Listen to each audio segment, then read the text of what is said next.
Good evening, everyone.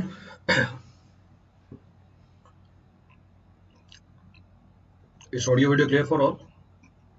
Audio video clear है सबके लिए?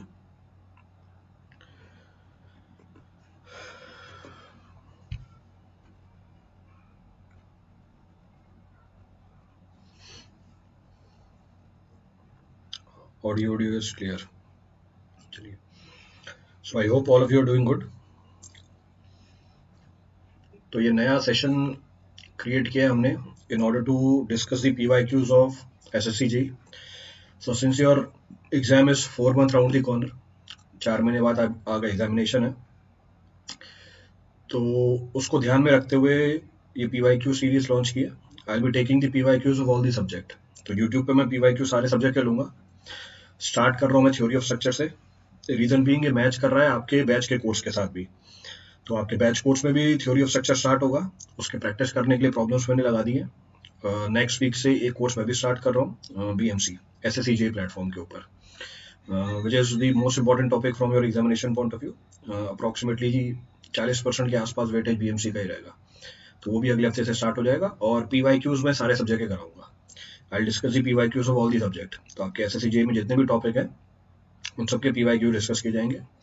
मोरओवर जो भी मैराथन सेशन में ले रहा हूँ, whatever marathon sessions I have taken, मैंने इन्वायरमेंट के, सॉइल के और BMC के, then I have taken the marathon session of irrigation. अभी इरिगेशन के चल रहे हैं. फिर उसके बाद मैंने एस्टिमेशन कॉस्टिंग, जो भी एक बहुत इंपॉर्टेंट टॉपिक है आपके SSC JEE के लिए, मैंने इन सबके मैराथन सेशन लिए हुए हैं. इसकी जो प्लेलिस्ट है वो भी मैं शेयर कर रहा हूँ. तो इस लेक्चर के लास्ट में मैं आपको प्लेलिस्ट भी शेयर कर दूंगा. बाकी मैंने सब जगह प्लेटफॉर्म पे भी शेयर कर रखी है. तो आप वो मैराथन सेशन भी देख सकते हैं अपना कोर्स पूरा करने के लिए. बिल्डिंग कंस्ट्रक्शन भी करा रखी है. आई have discuss building construction also. तो इन सबकी प्लेलिस्ट मैंने बना ली है. Playlist I be sharing the video. तो बाकी मेरे टेलीग्राम ग्रुप पे तो है ही, यहाँ पर भी मैं शेयर कर दूंगा. Here also I be sharing it. तो स्टार्ट करते हैं. सीरीज रेगुलर चलेगी? हाँ जी, रेगुलर चलेगी सीरीज. तो अब से लेके 4 महीने तक रेगुलर सीरीज चलेगी. जितने भी सब्जेक्ट है सारे कवर हो जाएंगे इसके अंदर. BMC जो गेट ESC के लिए किया है SSC JEE के लिए सेम है, बिल्कुल सेम है. सब जगह BMC सेम चलेगी, पर जो नेचर ऑफ प्रॉब्लम्स होते हैं वो चेंज हो जाते हैं. चलिए स्टार्ट करते हैं. So we'll start off the discussion. Start करने से पहले बेसिक अनाउंसमेंट्स हैं. तो SSC JEE के लिए PYQ की सीरीज स्टार्ट हो गई है, आज से स्टार्ट हुई है. नेक्स्ट इस क्लास के बाद 9 बजे आपका नया कोर्स भी लॉन्च हुआ है. A new course is being launched. ये आपकी गेट के लिए है. This is for GATE, environmental science and engineering का. तो इसको भी मैं स्टार्ट कर रहा हूँ स्पेशल क्लास में. अभी ये क्लास खत्म होते ही जस्ट स्पेशल क्लास में ये कोर्स चालू हो जाएगा. देन मेरी जितनी भी फ्री क्लासेस हैं, what ever free classes I have taken over a period of 2 years, तो 2 साल में मैंने ऑलमोस्ट सारे सिविल इंजीनियरिंग के टॉपिक करा दिए.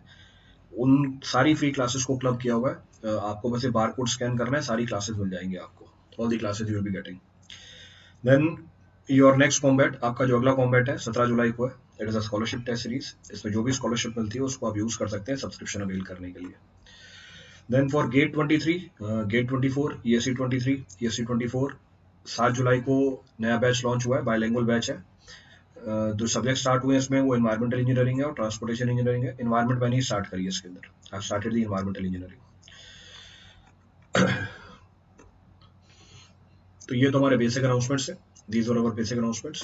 Next, a super combo offer is also being available for you. That if you take a subscription for GATE and ESC of civil, 12-month subscription for SSC JEE and state A exam will be given to you. तो अगर आप gate और ESC का subscription लेते हैं, साथ में 12 महीने के लिए SSC JEE और AE का सब्सक्रिप्शन आपको मिल जाएगा. तो ये कॉम्बो सिर्फ सिविल इंजीनियरिंग के स्टूडेंट्स के लिए लॉन्च किया है. Then price hike is coming soon. So it is the app time for which you can go for the subscription. ये app time है जिसमें आप सब्सक्रिप्शन ऑप्ट कर सकते हैं. तो ये तो हमारे बेसिक अनाउंसमेंट्स है. This is our basic announcements. अब स्टार्ट करते हैं हमारे मेन पॉइंट ऑफ डिस्कशन को. So will starting with the main point of discussion. 1 month preparation से SSC JEE क्लियर हो सकता है? हाँ बिल्कुल. एक दिन की प्रिपरेशन से भी हो सकता है. 1 महीने तो ज्यादा टाइम है. एक दिन की प्रिपरेशन से भी पूरा हो जाता है. चलिए so will start of the discussion. Start करते हैं. तो हम टारगेट करेंगे कि रोज कम से कम 20 से लेकर 25 सवाल तो हमारे हो जाए. अगर इस रेट से चलते रहेंगे तो उस 4 महीने में आपके सारे सब्जेक्ट कंप्लीट हो जाएंगे। If we go by this rate, in 4 months all the subject will be completed. हम कोशिश करेंगे पिछले 10 साल के सारे क्वेश्चंस कवर कर लें। टाइम बचेगा तो 15 साल के भी ले लेंगे। If time permits we'll go for 25 years also. चलो अभी के लिए एनालिसिस करते हैं। प्रॉब्लम क्या बोल रही है? Problem says free body diagram is an isolated joint with only body. तो free body diagram is an isolated joint with only body, force acting on it, isolated joint with internal force acting on it, isolated joint with all the forces acting on it। ठीक है, तो free body diagram, free body diagram क्या होता है इसको भी discuss किया हुआ है हमने शुरू में। I have discuss about this, ये पूरा कोर्स करा रखा है मैंने आपको स्ट्रक्चरल इंजीनियरिंग का complete course I have discuss. In fact अभी जो हमारा कोर्स चल रहा है स्पेशल क्लास में इंजीनियरिंग मैकेनिक्स का, presently the course which is running in engineering mechanics, वहां पर भी हमने डिस्कस किया था। There also I have discuss what is free body diagram. तो फ्री बॉडी डायग्राम बनाने के लिए क्या करना है आपको? Let us suppose you have to draw free body diagram. तो फ्री बॉडी डायग्राम को सारे सपोर्ट से क्या कर दो? फ्री कर दो। In order to draw the free body diagram of any system और बॉडी, उसको सारे सपोर्ट से फ्री कर दो and show what all the forces which are acting on it, चाहे एक्सटर्नल फोर्स हो चाहे इंटरनल फोर्स हो। तो whether external force whether internal force acting on it must be shown. इसको हम टेक्निकली क्या बोल देते हैं? फ्री बॉडी डायग्राम बोल देते हैं। इसको समझने के लिए एग्जांपल ले लेते हैं। To understand this point take an example. Let suppose हमारी बीम है। So to understand this point मैंने एक एग्जांपल लिया कि फ्री बॉडी डायग्राम क्या है। बीम है, सिंपली सपोर्टेड बीम है, सिंपली सपोर्टेड बीम है, इसके ऊपर लोड लग रहा है। लेट सपोज लोड लग रहा है P, डिस्टेंस मान लो कुछ भी L/4, ये डिस्टेंस मान लो 3L/4। मुझे इसका फ्री बॉडी डायग्राम बनाना है। अगर मुझे इसका फ्री बॉडी डायग्राम बनाना है, what I will do? Free body diagram section cut किया, so I have cut off the section, control Z। तो सेक्शन कट ऑफ किया, सेक्शन कट ऑफ किया, बाहर निकाला, इसको सपोर्ट से रिलीज कराया और सारे फोर्सेस दिखा दिए इसके ऊपर। All the forces I will be showing. तो फोर्सेस को मैं दिखा रहा हूँ ग्रीन कलर से। कौन कौन से फोर्स लग रहे होंगे इसके ऊपर? What are the forces that it will be subjected to? पहला फोर्स तो will be subjected to first, then दूसरा फोर्स, तीसरा फोर्स, ये एक्सटर्नल लोडिंग तो लगी रही है, और साथ में मूवमेंट, सॉरी ग्रीन कलर से दिखा रहे थे, साथ में मूवमेंट, साथ में मूवमेंट भी लग रही होगी। तो सारे फोर्सेस दिखा दिए मैंने इसके ऊपर। All the forces acting on this I have shown.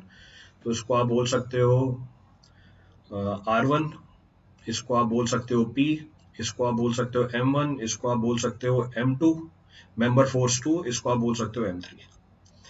तो इसका मतलब फ्री बॉडी डायग्राम क्या होता है? फ्री बॉडी डायग्राम अगर किसी भी आइसोलेटेड बॉडी में आपको एनालाइज करना है, it will consist of what? All the forces which are acting on it, external as well as internal। तो external internal force सारे लोग हैं। ये external force है और ये वाले forces क्या हैं? These are external force, और ये तीनों force कौन से हैं? Internal force है। So answer is C। Answer हमारा C।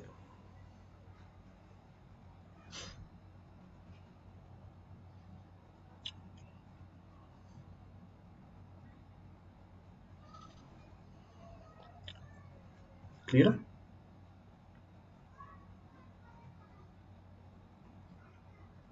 चलें आगे।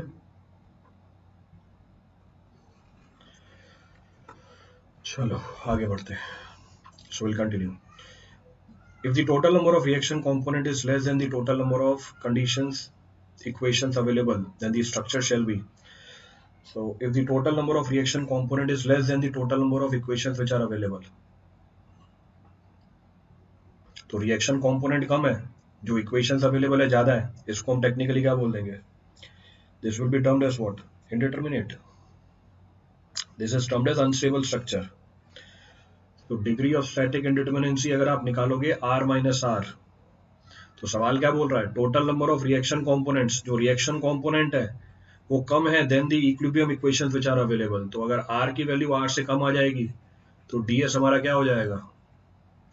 DS हो जाएगा हमारा negative. So DS will be negative, या आप बोल दोगे less than 0। In that case it will be termed as what? इस केस में उसको हम क्या बोल देंगे, अनस्टेबल बोल देंगे। तो it is technically termed as unstable structure, तो उसको टेक्निकली अनस्टेबल स्ट्रक्चर बोल दिया जाता है। जैसे समझने के लिए एग्जांपल ले लो, for understanding point of view take an example. जरा बताना कैसा स्ट्रक्चर है ये। तो समझने के पॉइंट ऑफ व्यू से ये एग्जांपल ले लो, which type of structure is this. मैंने आपको एक पीछे स्ट्रक्चर बना के दिखाया ऊपर एक्सट्रीम लेफ्ट हैंड साइड पे, कैसा स्ट्रक्चर है, कैसे निकालूंगा।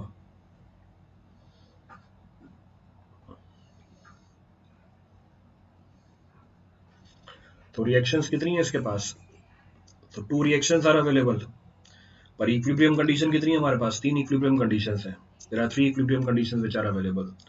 सो रिएक्शंस कौन कौन सी हैं, पहली रिएक्शन R1, दूसरी reaction R2। So reactions which are available are R1 and R2, दो रिएक्शंस अवेलेबल है। सो इसका मतलब हमारे केस में R की वैल्यू कितनी हो जाएगी, 2। Number of equilibrium conditions are 3। कौन सी number of equilibrium conditions are 3, sigma fx equals to 0, sigma fi equals to 0, net moment is equal to 0। तो इसका मतलब क्या हुआ, ये अनस्टेबल स्ट्रक्चर है। The structure will be termed as what, unstable.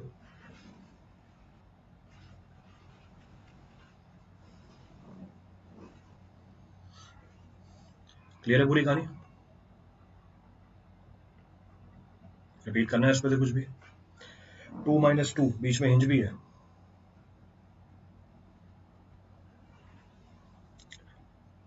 अगर हिंज नहीं लगाओगे तो कैसा होगा, लेफ्ट वाले में हॉरिजॉन्टल कंपोनेंट भी होगा। लेफ्ट वाले में हॉरिजॉन्टल कंपोनेंट तब होगा जब हॉरिजॉन्टल फोर्स लगेगी। लेफ्ट वाले में हॉरिजॉन्टल कंपोनेंट तब होगा जब हॉरिजॉन्टल फोर्स लग रही है। जब मैंने आपको ये फोर्स दिखाई वर्टिकल डायरेक्शन में, इसका मतलब जो डायरेक्शन है फोर्स की वो वर्टिकल ही है सिर्फ। तो लेफ्ट वाले में हॉरिजॉन्टल रिएक्शन तब आएगी जब मेरा फोर्स कैसा हो, हॉरिजॉन्टल भी हो। तो अभी मैंने आपको वर्टिकल फोर्स बना के दिखाया है, इसका मतलब सिर्फ क्या है, वर्टिकल रिएक्शन है। अगर मैं ये लोडिंग हटा देता, ये कौन पूछा, तुषार से नहीं पूछा, अगर मैं ये लोडिंग हटा देता तब आप फोर्स क्या मानते, जनरल मानते। तो अगर ये लोडिंग नहीं गिवन होती, तो अगर ये लोडिंग हटा दो यहां से, अगर मैं इस लोडिंग को हटा दूं तब मेरे पास एक रिएक्शन और आ जाएगी यहाँ पे R3, क्योंकि जब लोडिंग गिवन नहीं होती हम क्या मान लेते हैं, जनरल लोडिंग मान लेते हैं। तो उस समय यहाँ पर 2 रिएक्शन होती, एक रिएक्शन यहाँ पर होती। क्लियर है चीज, अभी 2 ही रिएक्शन अवेलेबल है, presently 2 reactions are available.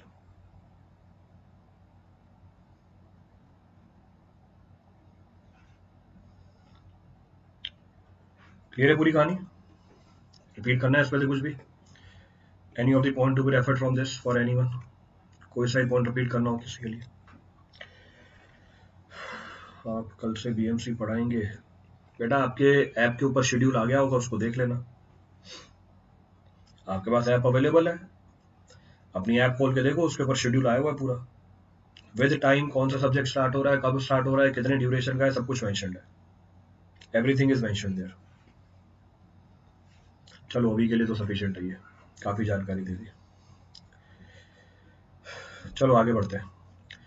For a pin-jointed plane structure to be statically determinate, the necessary condition is m number of unknown member forces, r number of unknown reaction, j number of joints. Simple सा ये तो। So for a pin-jointed plane structure to be statically determinate, अच्छा statically determinate structure क्या होता है? Statically determinate structure वो structure होता है which under the application of the external forces is in equilibrium. दोबारा रिपीट कर देता हूँ, डिटर्मिनेट स्ट्रक्चर वो स्ट्रक्चर होता है which is stable under the action of the external forces. Clear है चीज,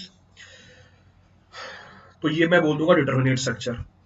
अब ये सवाल किसकी कर रहा है, ये सवाल कर रहा है पिन जॉइंटेड प्लेन स्ट्रक्चर की। तो पिन जॉइंटेड प्लेन स्ट्रक्चर, तो अगर प्लेन जॉइंटेड प्लेन स्ट्रक्चर है उसको डिटर्मिनेट बनाना है, डिग्री ऑफ स्टैटिक इंडिटरमिनेंसी कितनी होनी चाहिए, 0 होनी चाहिए। तो डीएस की वैल्यू 0 निकल के आ जानी चाहिए। डीएस की वैल्यू कितनी होगी, डीएस की वैल्यू प्लेन स्ट्रक्चर के लिए नंबर ऑफ मेंबर्स, तो रिएक्शन कितनी होगी, जितने मेंबर्स होंगे उतनी रिएक्शन होगी, plus are -2j, so -2j। तो ये ds की वैल्यू क्या हो जानी चाहिए, 0 हो जानी चाहिए। तो ds की वैल्यू 0 हुई तो रिजल्ट क्या निकल के आया, रिजल्ट निकल के आया कि m plus R is equal to 2j। तो अगर मेरा पिन ज्वाइंटेड प्लेन स्ट्रक्चर है, अगर इसको डिटर्मिनेट बनना है तो ds की वैल्यू 0 होनी पड़ेगी, ds की वैल्यू 0 है तो रिजल्ट क्या आया, m plus R should be equal to 2j। तो आंसर इज ये। अगर ये प्लेन स्ट्रक्चर की जगह, अगर ये प्लेन स्ट्रक्चर की जगह let us suppose instead of plane structure ये 3D होता, in that case the result would have been what, instead of plane अगर ये 3D होती, तो अगर ये मेरी 3D ट्रस होती, उस केस में डिग्री ऑफ स्टैटिक इंडिटरमिनेंसी कितनी आ जाती, in that case the ds would have been how much, उस केस में ds कितनी आ जाती, उस केस में ds की वैल्यू कितनी आ जाती है, उस केस में ds की वैल्यू आती है m plus R minus 3j। तो हर जॉइंट पे आपको 3 रिएक्शन मिलने लग जाती, at every joint 3 reaction would have been available. तो उस समय ds की वैल्यू कितनी बनती है हमारी, तो it is equal to m plus R minus 3j।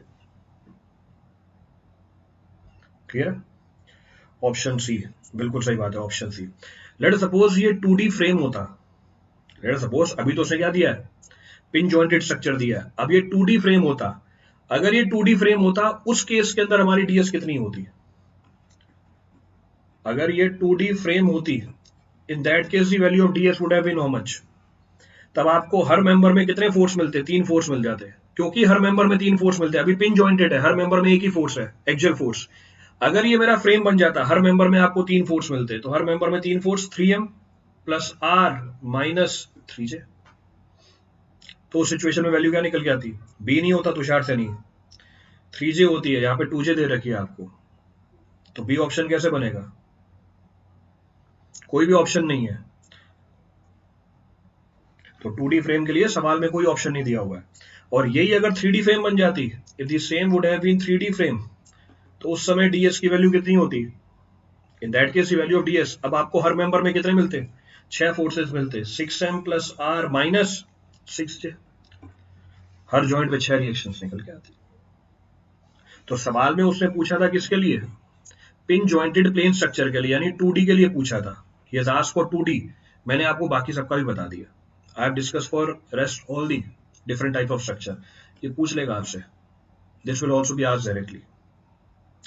तो 6 plus are equals to 6j, ठीक है, सही बात है। तो ये सारी वैल्यूज हमारे टिप्स पे होनी चाहिए, all these values should be on our tips. 6m plus R minus 6j, ठीक है, 6m plus R minus 6j, सही है दुर्जा शंकर।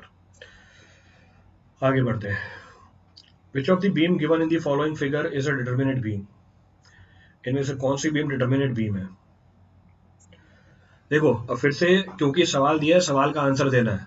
अब एसएससी चाहिए, एक्सपेक्ट करना है इस तरीके के सवाल। मेरे हिसाब से जब ये सवाल बना हुआ है, उसने खुद चेक नहीं किया कि सवाल क्या है। आंसर तो मैं बता दूंगा आपको, आंसर आई डिस्कस, आप भी आंसर निकाल लोगे, पर ये करेक्ट रिप्रेजेंटेशन नहीं है प्रॉब्लम के अंदर। जब भी प्रॉब्लम दिया जाता है, बेटा ए कैसे निकल के आ गया, अभी तुम्हें बताया तुषार सैनी और तुम आंसर ही बता रहे हो। अभी डिस्कस किया इस पॉइंट को, just now I have discuss this point, कि जब भी प्रॉब्लम बनाई जाएगी कि बताओ डिग्री ऑफ स्टैटिक इंडिटरमिनेंसी कितनी है, तो उस समय रिएक्शन थोड़ी दी जाती है, उस समय तो सपोर्ट दिया जाता है। At that point of time reaction is not given, support is given. तो जैसा हमने डिस्कस किया थ्योरी के अंदर, ये देखो सबका ये आ रहा है, कैसे आ रहा है मुझे भी नहीं पता, हाउ यू आर गेटिंग है मुझे भी नहीं पता, पर मेरा जो बेसिक कंसेप्ट है मैं उसको अप्लाई करके सॉल्व करके दे रहा हूँ आपको। पहली बात तो उसको रिएक्शन नहीं देनी चाहिए थी, इसको सपोर्ट देना चाहिए था। चलो ठीक है, रिएक्शन दे दी मैंने, रिएक्शन को कंसीडर कर दिया, I am considering the reaction. तो ds की वैल्यू कितनी है इस केस में, ds की वैल्यू कितनी है, number of reactions are how much, 2। Equilibrium condition कितनी है मेरे पास यहाँ पे, इक्विलिब्रियम कंडीशन कितनी है मेरे पास यहाँ पे, what about the number of equilibrium condition. अब देखना, आप गायब हो जाएंगे सब। अब बताओ जरा कंसेप्चुअली, बेस्ट ऑप्शन या इक्विलिब्रियम कंडीशन तो 3 है मेरे पास। मेरे को इसने लोडिंग लगा के नहीं दी, और अगर इसने मुझे लोडिंग नहीं लगा के दी तो हम तो क्या मान के चलेंगे, अगर इसने मुझे लोडिंग नहीं लगा के दी तो हम तो लोडिंग क्या मान के चलते हैं, जनरल लोडिंग मान के चलते हैं। तो ये है general loading, this is general loading. इसका मतलब मेरे पास 3 इक्वेशन होंगी यहाँ पे, 3 इक्वेशन विल बी अवेलेबल। तो 3 इक्वेशन है, तो ये तो -1 आ गया, अनस्टेबल है।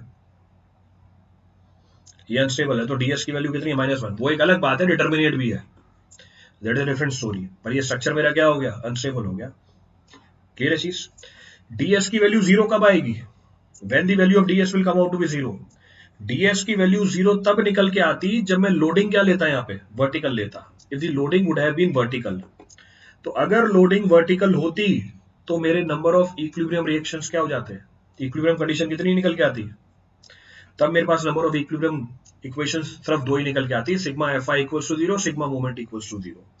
उस केस में ds की वैल्यू जीरो आएगी, पर अभी आप कितनी लेके चलोगे, अभी आप -1 लेके चलोगे, क्योंकि ये मेरी जनरल लोडिंग है, क्योंकि ये बेसिक कंसेप्ट है, this is the basic concept जो आपको हर जगह अप्लाई करना है, which is to be applied in every situation. तो ये तो मेरा अनस्टेबल हो गया, दिस इज अनस्टेबल, ये अनस्टेबल है।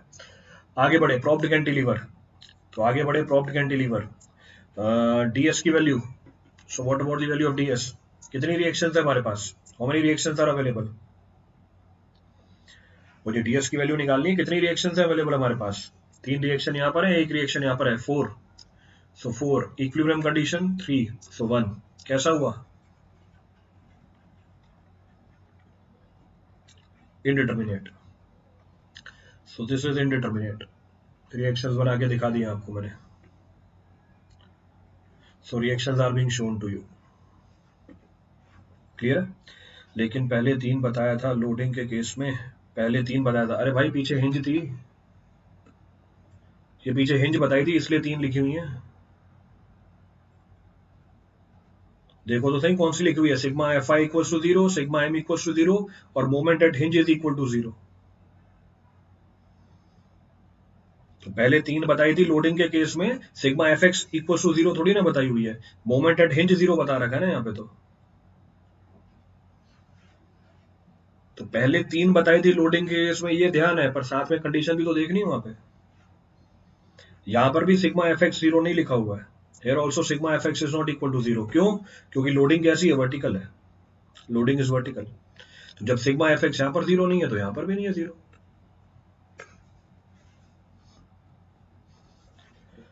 चलो अगला केस, नेक्स्ट केस, ds की वैल्यू, ds की वैल्यू, रिएक्शंस कितनी है हमारे पास, how many reactions are available, 6 reactions, 3 equilibrium condition, so it comes out to be how much, 3। तो ये भी कैसा है, indeterminate है, this is also indeterminate,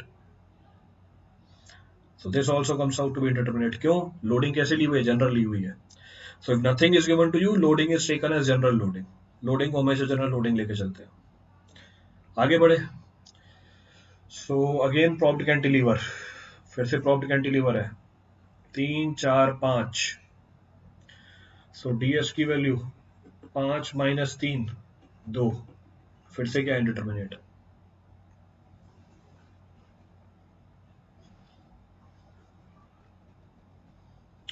clear है। तो अगर वैसे देखोगे तो कोई भी ऑप्शन सही नहीं है, none of the option is correct. अब आंसर बताना है, आंसर बताना है, मैं लोडिंग क्या ले लूंगा, वर्टिकल ले लूंगा, I will consider the loading to be vertical, but this is not the correct way. सवाल देख के कंसेप्ट मत बना लेना अपना।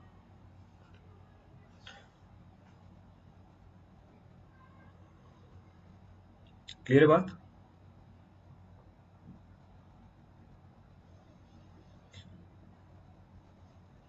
तो जो ए बोल रहे थे वो ये मान के चल रहे थे कि लोडिंग कैसी है, वर्टिकल है, लोडिंग वर्टिकल नहीं है, अगर होती तो देता।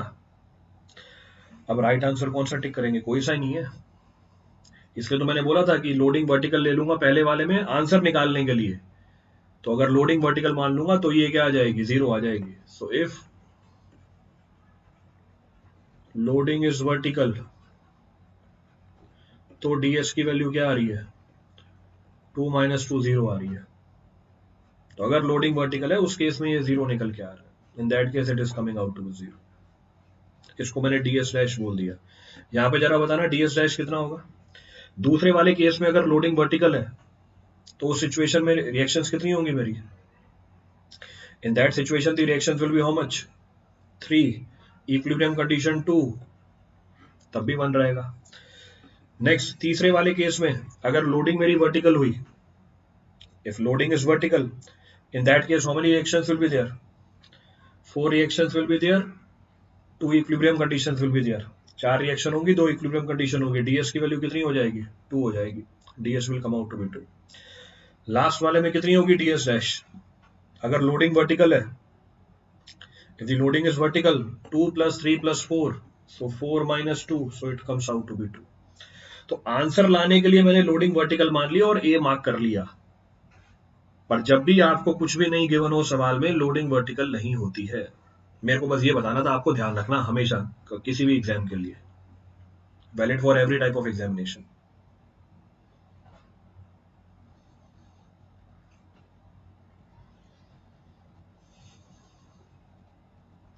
फोर क्या बता रहे हो?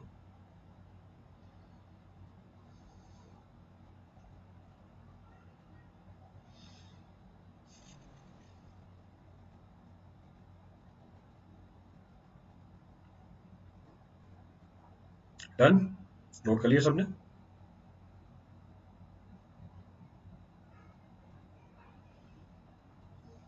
चलो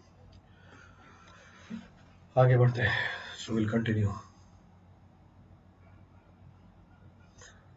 A truss is completely analyzed when, so truss is completely analyzed when, truss completely analyzed कब होता है? So truss is completely analyzed when, जब आप क्या कर पाओ, सारे अननोन फोर्सेस निकाल लो। So truss is completely analyzed, completely analyzed का मतलब स्टैटिकली डिटर्मिनेट, जब आप सारी क्या कैलकुलेट कर पाओ, मेंबर फोर्सेस को कैलकुलेट कर लो। When all the member forces can be computed, हम बोल देंगे ट्रस कैसा हो गया, डिटर्मिनेट हो गया, या आप क्या कर सकते हो, उसकी एनालिसिस कर सकते हो। Direct stress in all the members are found, all the external reaction components are determined. देखो पहले वाले में क्या बोल रहा है, बस पहले वाले बोल रहा है कि मेंबर के अंदर फोर्सेस निकाल लो, दूसरे वाले में बोल रहा है एक्सटर्नल रिएक्शन निकाल लो। पर अगर मेरा स्ट्रक्चर डिटर्मिनेट है, उस केस में क्या होगा, उस केस में क्या होगा, दोनों चीजें तो होंगी। इफ द मेंबर इज और if the structure is determinate, तब तो आप सपोर्ट रिएक्शन भी निकाल सकते हो और इंटरनल फोर्सेस भी तो निकाल सकते हो। इसका मतलब मेरा आंसर तो क्या हुआ, सी हुआ ना, माय आंसर इज सी। तब दोनों चीजें निकल के आएंगी, तो इन दोनों का कॉम्बिनेशन होना चाहिए, और दोनों के कॉम्बिनेशन में इक्विलिब्रियम क्या हो जाएगी, सेटिस्फाई हो जाएगी, इक्विलिब्रियम इज सेटिस्फाइड। अच्छा, पहली वाली स्टेटमेंट कब वैलिड होगी, आप सिर्फ इंटरनल फोर्सेस निकाल पा रहे हो, इसका मतलब क्या है वो, अगर आप इंटरनल फोर्सेस निकाल पा रहे हो, इसका मतलब क्या है, वो इंटरनली डिटर्मिनेट है। अगर आप एक्सटर्नल रिएक्शन निकाल पा रहे हो, इसका मतलब सिर्फ क्या है, वो एक्सटर्नली डिटर्मिनेट है। पर मेरे को तो पूरी डिटर्मिनेंसी चाहिए, इसका मतलब दोनों चीजें होनी चाहिए, और वो कब होगा, वो कब होगा, जब इक्विलिब्रियम कंडीशन सेटिस्फाई हो जाए, when the equilibrium condition is satisfied. बिल्कुल सही बात है, एब्सोल्युटली करेक्ट। तो प्रॉब्लम्स के थ्रू ही मैं आपको काफी सारी चीजें बीच में बता रहा हूं जो पेपर में हेल्प करेंगे, which will be helpful in the paper. चलिए आगे बढ़ते हैं। So M is not to discuss the problem, जब तक मेरे ये पीवाईक्यू के सेशन खत्म होंगे, आपका पूरा सब्जेक्ट वैसे ही तैयार हो जाएगा। तो भले ही मैं थ्योरी नहीं करवा रहा, पर वो प्रॉब्लम्स के फॉर्म में ही मैं आपको सारी थ्योरी बीच में बता दूंगा। In the form of the problems I discuss the entire theory in between.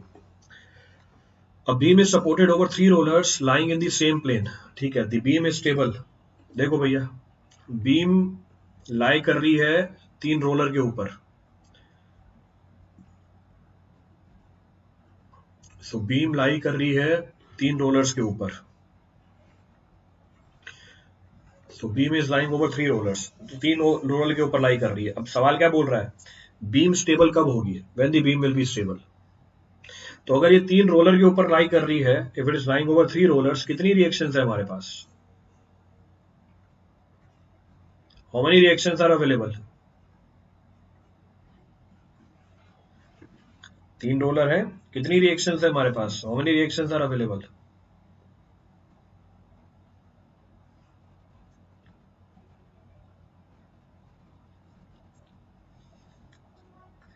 How many reactions are available? 3। Number of equilibrium condition कितनी है मेरे पास, नंबर ऑफ इक्विलिब्रियम कंडीशन कितनी है मेरे पास, 3 इक्विलिब्रियम कंडीशन है, तो डीएस तो 0 आ रहा है, DS is coming out to 0, पर साथ में एक कंडीशन है, कौन बताएगा वो कंडीशन, साथ में एक कंडीशन है, कौन बताएगा वो condition, there is one condition. तो डीएस की वैल्यू तो 0 निकल के आ गई आपकी यहाँ पे, DS is coming out to 0, तो आप तो बोल दोगे स्टेबल है, स्टेबल नहीं है ये, it's not stable because which condition is not validated, कौन सी कंडीशन वैलिडेटेड नहीं है? जनरल लोडिंग, ये लोडिंग तो जनरल ले ही ली है मैंने। All the reactions are parallel, बिल्कुल सही बात है तुषार सैनी। स्टेबल होने के लिए सारी रिएक्शन पैरेलल नहीं हो सकती, तीनों रिएक्शन पैरेलल निकल के आ गई हैं, आपका ये स्ट्रक्चर अनस्टेबल है। तो all the reactions are coming out to be parallel to each other, तो तीन रिएक्शंस हैं तो सही, डीएस की वैल्यू 0 है, पर क्योंकि तीनों रिएक्शंस पैरेलल हैं जो नहीं होनी चाहिए, if all three reactions comes out to be parallel your structure will be unstable. बाकी वैसे ही समझ सकते हैं, जैसे ही मैंने इसके ऊपर हॉरिजॉन्टल फोर्स लगाया बीम क्या कर जाएगी, जैसे ही मैंने इसके ऊपर हॉरिजॉन्टल फोर्स लगाया बीम क्या कर जाएगी, what will happen to the beam? As soon as I will apply the horizontal force, beam तो मूव कर जाएगी, रोलर है, कोई हॉरिजॉन्टल डायरेक्शन में रिएक्शन है ही नहीं, मूव कर जाएगी, इसका मतलब अनस्टेबल है। तो ये बीम स्टेबल कब तक रहेगी? बीम स्टेबल तब तक रहेगी जब तक लोडिंग कैसी है, जब तक लोडिंग हमारी वर्टिकल है। Up to an extent loading is vertical.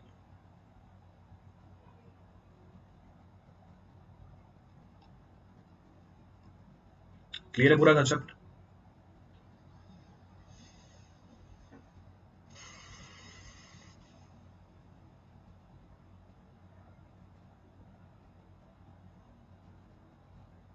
कोई सा पॉइंट रिपीट करना उसमें से किसी के लिए?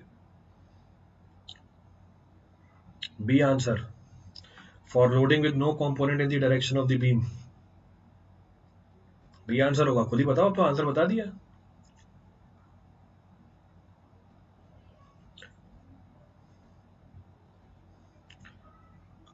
Perpendicular to the direction of the beam, so answer comes out to be what?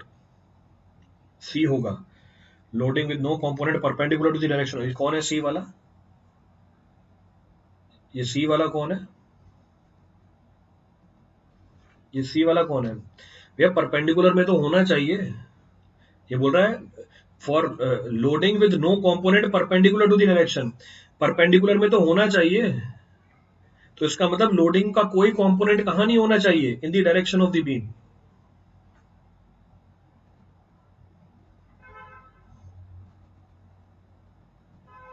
Clear है? तो answer is B, all reaction possible नहीं होंगी, ऑल रिएक्शन पॉसिबल नहीं होंगी, सो आंसर इज बी। ये सी वाले कौन है? अभी तो पूरा डिस्कस कर लिया, उसके बाद भी तो स्टेबल तभी होगी जब बीम के परपेंडिकुलर आपको क्या मिले, लोडिंग मिले। डायरेक्शन में मिलेगी लोडिंग तो it will not be stable. D भी सही है, when no load except self weight. क्यों?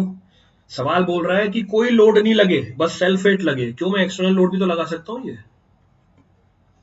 डी स्टेटमेंट तो बोल रहा है सिर्फ सेल्फ वेट लगना चाहिए। क्यों? मैं एक्सटर्नल लोड भी तो लगा सकता हूं परपेंडिकुलर डायरेक्शन में, तब भी स्टेबल रहेगी। तो सेल्फ वेट तो लग ही रहा है, self weight is acting. Self weight के साथ साथ बेटा डी कैसे हो सकता है, वही तो एक्सप्लेन कर रहा हूं। When no load except self weight, बोल रहा है सेल्फ वेट के अलावा कोई और लोड नहीं लगना चाहिए। क्यों? सेल्फ वेट के अलावा मैं दूसरा लोड भी तो लगा सकता हूं, तब भी ये स्टेबल होगी।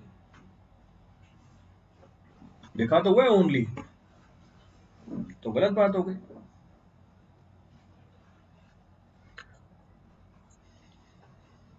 तो स्टेटमेंट ध्यान से पढ़ना, मोस्ट अप्रोप्रिएट डी नहीं है, मोस्ट अप्रोप्रिएट भी बी है, आंसर भी बी है। ये कौन आया मोस्ट अप्रोप्रिएट डी? ये होता क्या मोस्ट अप्रोप्रिएट? वैसे ऑब्जेक्टिव में एक ही आंसर होता है, वही मार्क करना होता है, मोस्ट अप्रोप्रिएट। चलो कोई बात नहीं, आगे बढ़ते हैं। In a planar system X part members are there with Y number of forces. ठीक है, प्लेनर सिस्टम में एक्स पार्ट या एक्स मेंबर है और वाई फोर्सेज है उसके अंदर। If Y is greater than 3x, Y 3x से ज्यादा है, then the system is, same सवाल, सेम पीछे वाला सवाल। तो बोल रहा है एक्स पार्ट या एक्स मेंबर है, हर मेंबर में आपको 3 फोर्स मिलेंगे। अरे सर बी लिखना था, चलो कोई बात नहीं, तुम्हारा नाम बादशाह है इसलिए तुम्हें माफ किया। तो एक्स पार्ट है, हर पार्ट में कितने फोर्सेस मिलेंगे आपको, कितनी रिएक्शन डेवलप हो जाएंगी, 3x।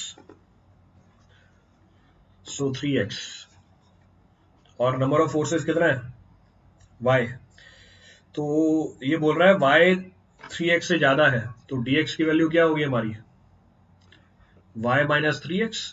अगर y 3x से ज्यादा है, y is more than 3x, इसका मतलब ds क्या आ जाएगा पॉजिटिव।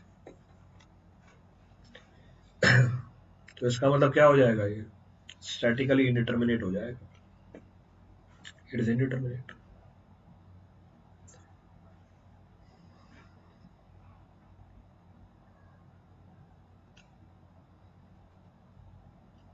क्लियर है सवाल, बहुत बढ़िया, सबको आता है। तुषार सैनी डी, कोई बात नहीं, चलो देखो आगे। Which of the following is true, कौन सी बात सही है, तो which of the following is true. If a truss consist of a non triangular element then it will essentially be unstable.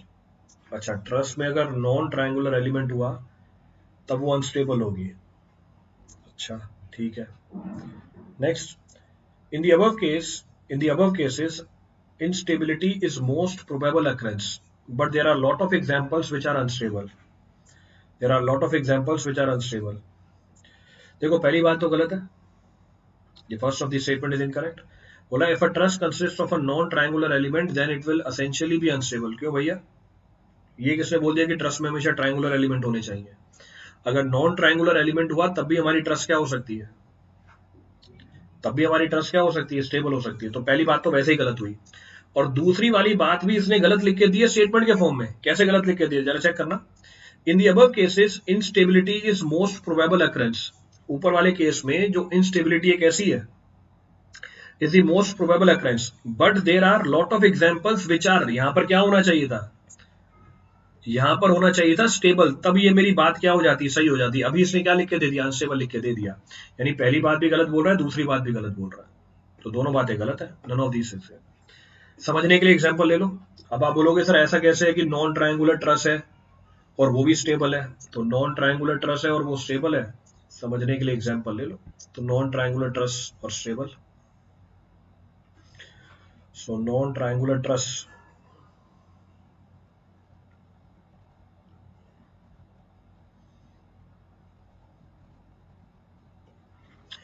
So this is our non triangular truss, तो इसमें non triangular element आ गया, so you can see it consist of non triangular element. जरा check करके देखना ये stable है या नहीं है, वेदर दिस इज स्टेबल और नॉट। 2 डायमेंशनल ट्रस है, 3 डायमेंशनल ट्रस है ये, इट इज 2 डायमेंशनल और 3 डायमेंशनल। तो 2D में ट्रस बना के दिखाइए मैंने आपको। तो 2D पिन जॉइंटेड ट्रस है, जरा कैलकुलेट करके देखना कितनी आ रही है इसकी ds। So ds is equal to m plus r minus 2j।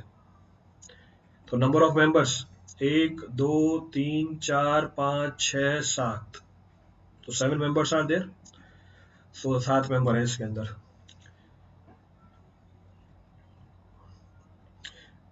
Equilibrium conditions कितनी है हमारे पास,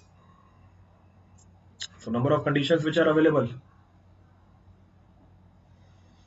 number of conditions which are available, तो 7 मेंबर तो दिखा दिए मैंने आपको, 1 2 3 4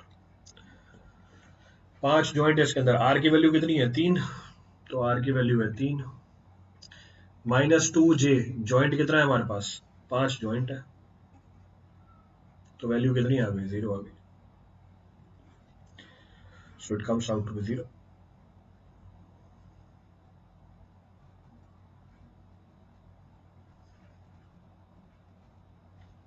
तो स्टेबल है ये, तो नॉन ट्रायंगुलर एलिमेंट है पर तब भी क्या है, स्टेबल है, then also it is stable.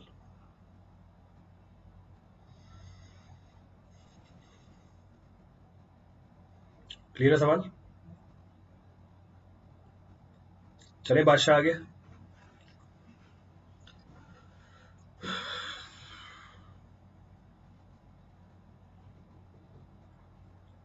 Shell we continue.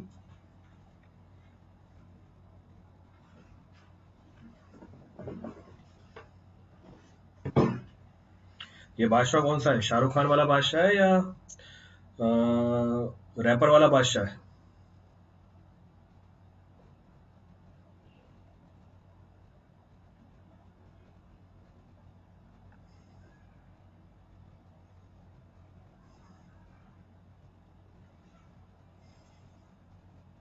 Wrapper वाला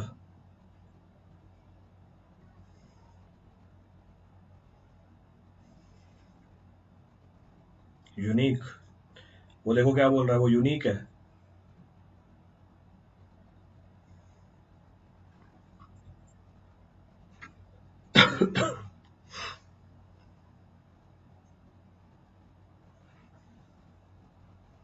चलें आगे, शैल वी कंटिन्यू।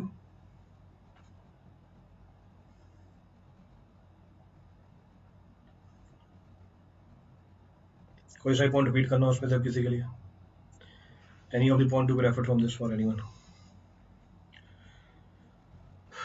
चलो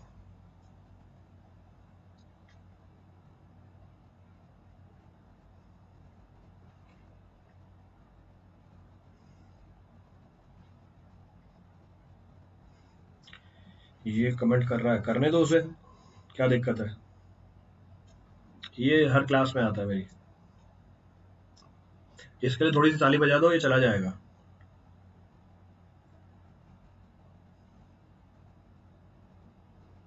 इसके लिए ताली बजा दो, ये चला जाएगा।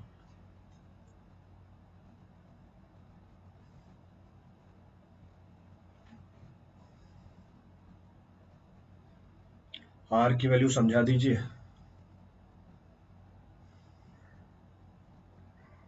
हाँ, बादशाह ने ताली बजा दी, अब चला जाएगा ये।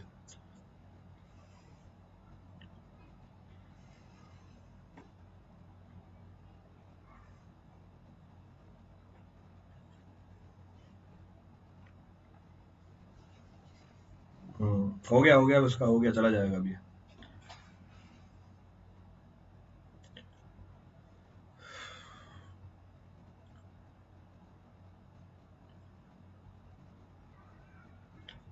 हम जिस प्रकार एक और, ये कौन है, अच्छा हिंदी में आ गया, देखो तुमने ताली बजाई, हिंदी में आ गया ये।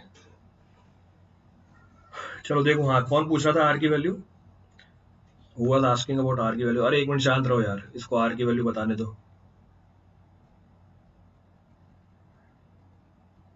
गायब हो गया। कौन सवाल पूछ रहा था, हाँ दुर्गा शंकर पूछ रहा था। Durga Shankar, what does R stand here, R का मतलब क्या है यहाँ पे, what do you mean by R. Okay, आ गया समझ, आ गया समझ। चलो बढ़िया है, डायग्राम कंप्लीट करते ही आ गया। चलो next, if m1 and m2 are the members of two individual simple truss of compound truss, the compound truss will be rigid and determinate if. So if m1 and m2 are the members of two individual simple trusses of the compound truss will be rigid and determinate. अच्छा, compound truss will be rigid and determinate. First point of reference, what is compound truss? हाँ कौन है, रवि कृष्ण, क्या होती है compound truss. खूबसूरत राजकुमारी, जल्दी बताओ, what is being termed as compound truss. जल्दी फटाफट, इतना टाइम नहीं है, राजकुमारी चली जाएगी तुम्हारी। देखो कंपाउंड ट्रस वो ट्रस होती है जो दो सिंपल ट्रस के जुड़ने के बाद बनती है। So compound truss is that truss which is formed by joining of two और मोर सिंपल ट्रस। दो या दो से ज्यादा सिंपल ट्रस को जोड़ दो, it will lead to the formation of what, it will lead to the formation of compound truss. जैसे समझने के लिए एग्जांपल ले लेता हूं मैं, simple truss, for understanding point of view,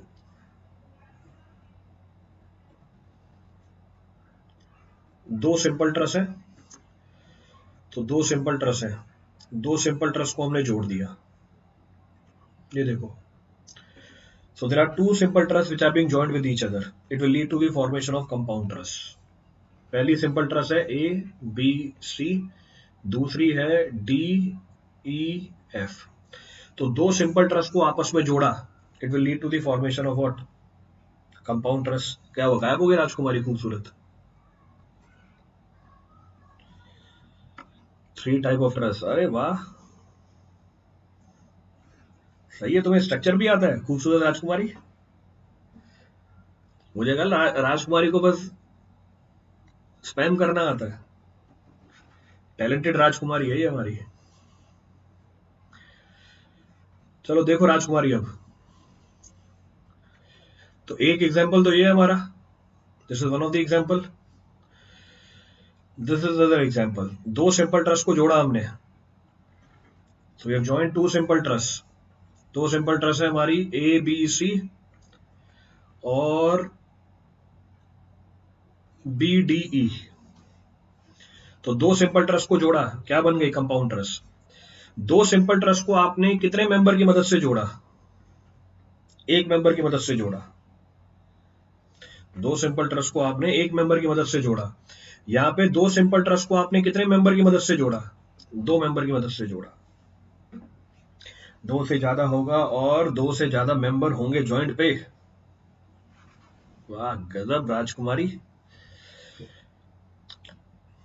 तो ये मैंने दो एग्जांपल दिए हैं आपको कॉम्प्लेक्स ट्रस्ट के। तो क्या रिलेशनशिप आ रही है? What the relationship coming out? So if M1 and M2 are the members of two individual simple trusses of compound trust, the compound trust will be rigid and determinate. क्या relationship आ गई? तो इसमें M1 member है, इसमें M2 member है, कितने member से जोड़ा? तो M will be equal to M1 plus M2 plus 3।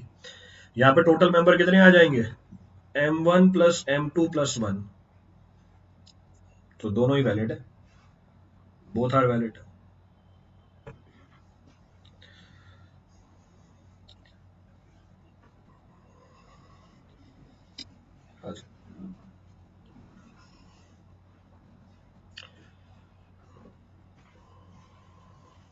तो answer is both, B and D, कुछ भी मार्क कर सकते हो। राजकुमारी को अटेंशन की जरूरत थी और कुछ नहीं था, बाकी सब जगह इसको भगा देते हैं, ब्लॉक कर देते हैं। अब मैंने इसको ब्लॉक थोड़ी ना कराया, मैंने राजकुमारी को उसकी पोटेंशियल दिखाई कि राजकुमारी भी स्ट्रक्चर के सवाल कर सकती है। देखो आ गया।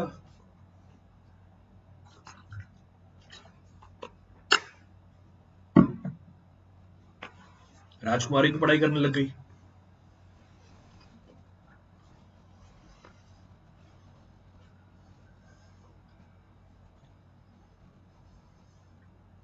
चले आगे। देखो राजकुमारी हंस रही है अभी।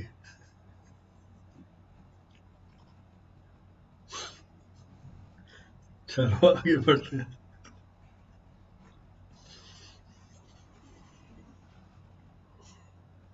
Continue. If a structure has total 10 joints, then what will be the minimum number of joints in which equilibrium equations should be concurrently satisfied for? Structure में 10 जॉइंट है।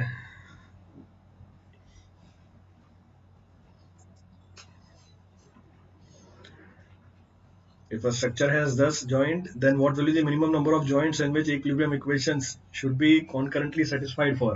भाई जिसने तुम्हें भेजा था वो निकाल देगा तुम्हें, तुम्हें यहाँ तंग करने भेजा है ना, पढ़ रहे हो तुम यहाँ आके, तुम्हें तंग करने भेजा था, अब जिसने तंग करने भेजा था वो सुनाएगा तुम्हें। तुम अपना काम करो, तुम लिखो वो जिस जिस भी भाषा में लिख रहे थे तुम, राजकुमारी की कहानी। पढ़ाई लिखाई मत करो तुम।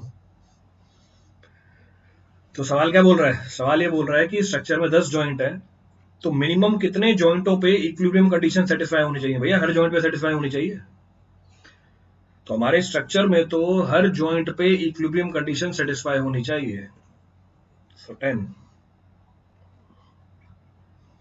So in structure, at every joint equilibrium condition must be satisfied.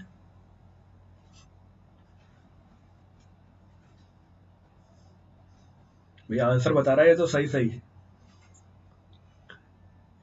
राजकुमारी सही आंसर बता रही है। गजब। गलत संगति में आ गई क्या तुम राजकुमारी? लगता है गलत संगति में आ गई है राजकुमारी, इसलिए ऐसे करती है।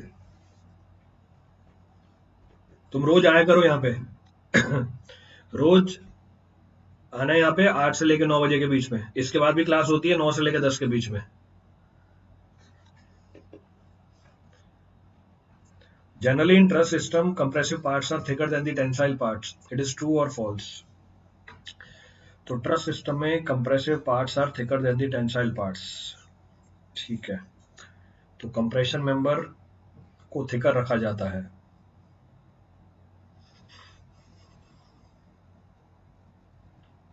बिल्कुल सही बात है, एब्सोल्युटली करेक्ट।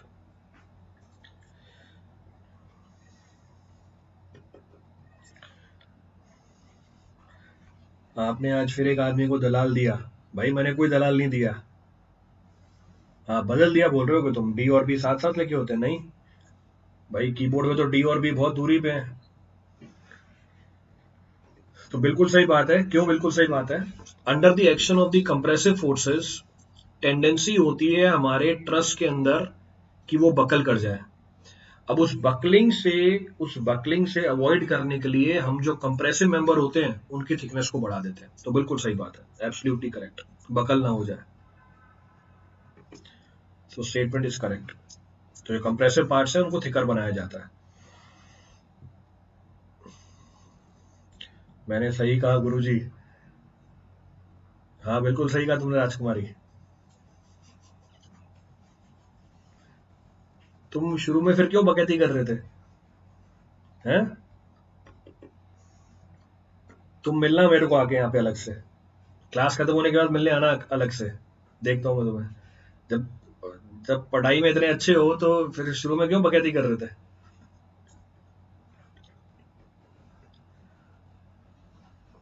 चलो आगे बढ़ते हैं।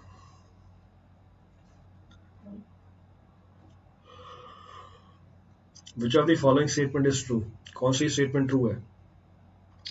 देखो भैया कौन सी स्टेटमेंट ट्रू है, लास्ट है, इसके बाद मेरी दूसरी क्लास है। विच of the following statement is true? आज पढ़ाई कम करिए, बातें ज्यादा करिए तुम लोगों ने।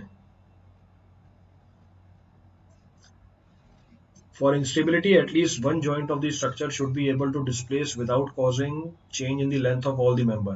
For instability, at least one joint of the structure should be able to displace without causing the change in length of all the member. ठीक है? For instability, at least one joint of the structure should be able to displace without causing the change in length. अच्छा, without causing the change in length समझ में आ गया? यहीं से देखते समझ में आ गया। ये क्या बोल रहा है? For instability at least one joint of the structure should be able to displace without causing the change in the length of all the members. सारे मेंबर्स की लेंथ में चेंज नहीं होना चाहिए, ये बोल रहा है। अगर सारे मेंबर की लेंथ में चेंज नहीं होगा तो भैया इंस्टेबिलिटी कैसे निकल के आएगी? अगर आपके सारे मेंबर्स की लेंथ चेंज ही नहीं हो रही, how the instability will come into the picture? Next point क्या बोल रहा है? For instability at least one joint of the structure should be able to displace without causing the change in length of at least one of the member. तो change in length of what? At least one member. एक member की length में तो change होना चाहिए ना। एक member की लेंथ में भी चेंज आ गया, आपका स्ट्रक्चर क्या हो जाएगा? आपका स्ट्रक्चर क्या हो जाएगा? अनस्टेबल हो जाएगा। तो आंसर इज बी। तो पहले वाले स्टेटमेंट में बोल रहा है कि सारे मेंबर्स की लेंथ में चेंज नहीं आना चाहिए, जबकि एक्चुअल में इंस्टेबिलिटी की क्या होना चाहिए? One member move significantly with respect to other. बिल्कुल सही बात है।